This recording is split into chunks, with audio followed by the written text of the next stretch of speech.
I believe, and this is a bit mystical, but I think there's a natural force in New York. There's something underground. There is, for a fact, there's this gigantic stone under Manhattan that has like all these properties that made it possible to build all these buildings, and that's why it's so the towers are so high is because of the geological properties of the ground.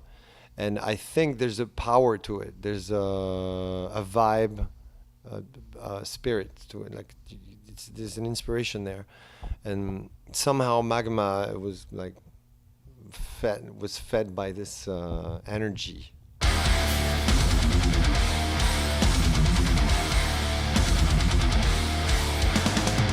So moving to New York was part of a process that that was a natural thing for me to do. So it's not an event that happened like an accident and then impacted the record. It was just part of a whole thing.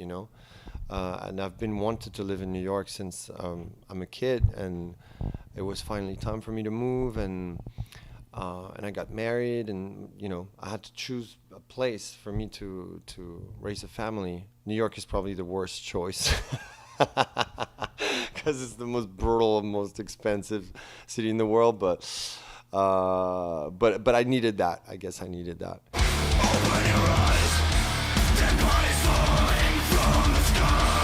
So we are in nature, like everywhere. Even in the heart of New York City, you're still in touch with nature because a few inches under your feet, there's soil and there's wind and there's sun and there's rain on your head. But of course, going to out in the woods or in the mountains and then being totally surrounded by all this is vital and very important. We grew up in a small town.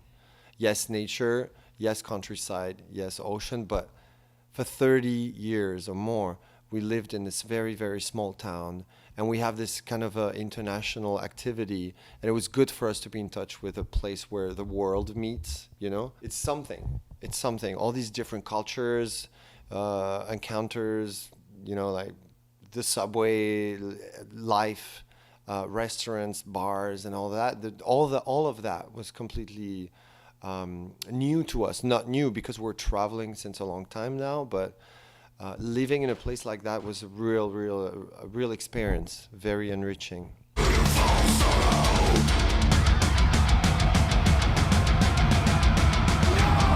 I kind of forced Mario into it a little bit because him and I were writing most of the stuff, and we spent a long time together working on this record.